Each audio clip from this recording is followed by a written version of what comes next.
राज्य थिबा समस्त महिला जो माने कि सुभद्रार टंका पाउचंती तो सेमानक पई ए भिडियोटी बहुत गुरुत्वपूर्ण अटे। आपण माने शेष पर्यंत देखिला परे ही सब किछि जानि परिबे।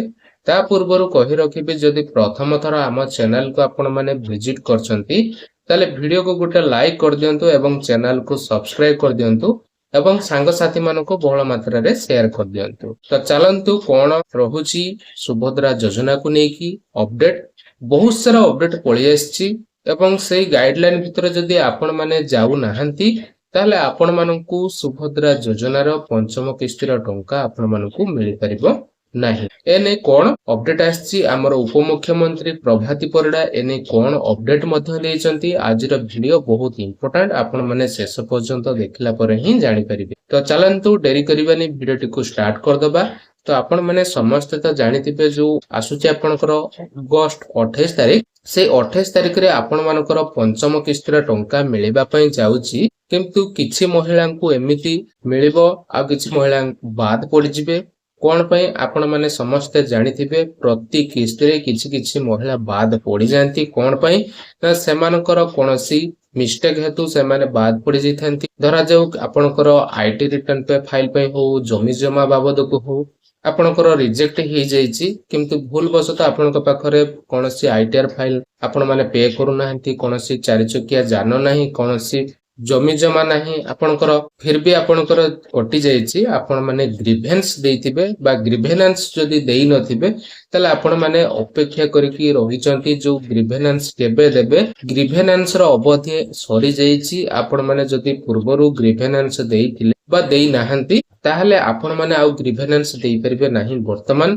काहे कि ना जुलाई 25 तारिख से जुलाई 25 तारिख रे जो जिल्ला रे जो सर्वे होउतला जो आपनकर जमी जमा बाबद को नै कि हो आपनकर आईटीआर फाइल पई हो जो माने ग्रीवेनेंस देइथिले सुभद्रा योजना रे तो सेमानकर कोन हेची ना एक्टिव हे जाइचंती बा सेमानकर ग्रीवेनेंस ता अप्रूवल हे जाइची जहा फଳରେ सेमानकु सुभद्रा योजनार पंचम किस्तीर टंका मिलिबा पई जाउची। अर्थात जो माने प्रथम किस्ती टंका पाइतिले द्वितीय तृतीय चतुर्थ किस्तीर टंका सेमानकर पेंडिंग रहितला बा सेमानकर रिजेक्ट करि दिया जाइतला आईटी रिटर्न पे पई हो जमी जमा बाबद को हो जदी सेमाने ग्रीवेनेंस जदी देइथिबे ताने सेमानकर जदी वेरीफाई करा जाइथिबो फील्ड वेरिफिकेशन कला परे योग्य सेमाने पाइबा पई ताले सेमानकु आपनकर सुभद्रा योजना रे पुणी थरे शामिल करा जिवो। अर्थात आपनकर जो 25 जुलाई जो रिपोर्ट सब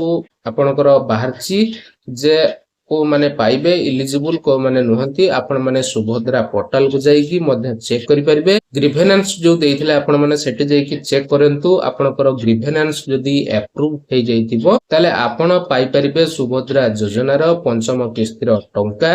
जदी अप्रूव हे नथिबो ताले आपण माने सुभद्रा योजनार टंका पाई परिबे नाही। जदी पूर्वरु प्रथम थर आपण माने आवेदन करिथिले पूर्वरु आवेदन करिनथिले किंतु नुवा करी आवेदन करैचंती तो आपण मानकु जदी एलिजिबल अटंती ताले आपण मानकु प्रथम किस्तीर टंका 28 अगस्त 2026 अर्थात राखी पूर्णिमा अवसर रे आपण मानकु सुभद्रा योजनार 5000 टंका मिलिबा पई जाउची। आपण माने समस्त भलो भाबरे जानिथिबे 5000 टंका लेखाए वर्ष को दुईटी किस्ती रे सुभद्रा योजनार टंका आसीताए।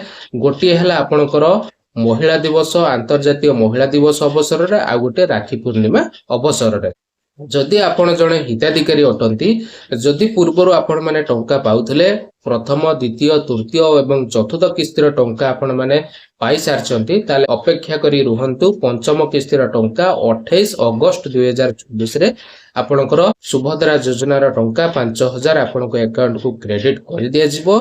ता सहित जो माने प्रथम किस्ती द्वितीय किस्ती तृतीय किस्ती चतुर्थ किस्तीर टंका पाई नाहंती सेमानकर पेंडिंग वर्तमान सुधा रहुची आ स्टेटस आपण माने चेक कला बेल को आपनकर अप्रूव हे जाईची ताले पांचटा किस्तीर टंका अर्थात 25000 टंकार आपण माने पाई परिबे सुभद्रा योजनार टंका।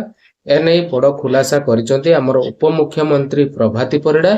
जदि आपण माने प्रथम किस्तीर टंका पाइथिले द्वितीय तृतीय चतुर्थ ଏବଂ ପଞ୍ଚମ କିସ୍ତିର ଟଙ୍କା ଆପଣ ମାନେ ପାଇପାରିବେ କି ନାହିଁ। ଯଦି ଆପଣ ମାନେ ଗ୍ରିଭେନ୍ସ ଦେଇଥିଲେ ତାହେଲେ ଆପଣ ମାନେ ଗ୍ରିଭେନ୍ସ ଚେକ୍ କରି ନିଅନ୍ତୁ। ଗ୍ରିଭେନ୍ସ ଚେକ୍ କରିବା ପାଇଁ ହେଲେ ଆପଣଙ୍କର ଆଧାର କାର୍ଡ ଏବଂ ଆପଣଙ୍କର ଓଟିପି ଦରକାର। ଏତିକି ଆପଣ ମାନେ ଦେଇ ସାରିକି ଆପଣଙ୍କର ଗ୍ରିଭେନ୍ସ ଟାକୁ ଚେକ୍ କରିପାରିବେ। ଯଦି ଆପଣ ମାନେ ଗ୍ରିଭେନ୍ସ ଦେଇଥିଲେ ତ ଆପଣ ମାନଙ୍କୁ ମୁଁ ସ୍କ୍ରିନରେ ଲଗେଇଦେବି ଯେ କେମିତି ଗ୍ରିଭେନ୍ସ ଚେକ୍ କରି ହେଉଛି। ତ ମୁଁ ସ୍କ୍ରିନରେ ଲଗେଇଦେବି, ଆପଣ ମାନେ ଯାଇକି ମଧ୍ୟ ଚେକ୍ କରିପାରିବେ କି ସେମିତି ଆପଣଙ୍କର। ତା ସହିତ ଯୋଉମାନେ ନୂଆ କରି ଆବେଦନ କରିଥିଲେ 5,000 ପାଇବେ। ଯୋଉମାନେ ପ୍ରଥମ ଦ୍ୱିତୀୟ ତୃତୀୟ ଚତୁର୍ଥ କିସ୍ତିର ଟଙ୍କା ପାଇଥିଲେ ସେମାନେ 5,000 ଟଙ୍କା ପାଇବେ। ଯୋଉମାନେ ପ୍ରଥମ ଦ୍ୱିତୀୟ ତୃତୀୟ ଚତୁର୍ଥ କିସ୍ତିର ଟଙ୍କା ପାଇନଥିଲେ ସେମାନଙ୍କୁ ଏକାବେଳେ 25,000 ଟଙ୍କାର ସହାୟତା ରାଶି ଆମର ଉପମୁଖ୍ୟମନ୍ତ୍ରୀ ପ୍ରଭାତୀ ପରିଡ଼ା କହିସାରିଛନ୍ତି ଯେ ସେମାନଙ୍କୁ ପଞ୍ଚମ କିସ୍ତିର ଟଙ୍କା ସହିତ ସେମାନଙ୍କୁ ବାକି ଥିବା ବା ପେଣ୍ଡିଂ ଥିବା ଟଙ୍କା ମଧ୍ୟ ଆସିଯିବ ତାଙ୍କର ଆକାଉଣ୍ଟକୁ। ଯଦି ସେମାନେ ଇଲିଜିବୁଲ ଅଟନ୍ତି ବା ଆପଣଙ୍କର ଯୋଉ ଷ୍ଟାଟସ ରହୁଛି ସେଠି ଆପଣଙ୍କର ଯୋଉ ଗ୍ରିଭେନ୍ସ ଦେଇଥିଲେ ଯୋଉ ଷ୍ଟାଟସ, ସେ ଷ୍ଟାଟସ ରେ ଯଦି ଆପଣଙ୍କର ଏପ୍ରୁଭ କରି ଦିଆଯାଇଛି ତାହେଲେ ଆପଣ ମାନେ ପାଇପାରିବେ ସବୁ ଟଙ୍କା। ଏଇ ଥିଲା ଛୋଟିଆ ଇନଫର୍ମେସନ। ଯଦି ଭଲ ଲାଗିଥିବ ଲାଇକ୍ କରିବା ସହିତ ଚ୍ୟାନେଲକୁ ସବସ୍କ୍ରାଇବ କରିଦେବେ ଏବଂ ସାଙ୍ଗସାଥି ମାନଙ୍କୁ ବହୁଳ ମାତ୍ରାରେ ସେୟାର କରିଦେବେ। ଦେଖା ହବା ଆଉ ଏକ ନେକ୍ସଟ ଭିଡିଓରେ। ଜୟ ଜଗନ୍ନାଥ।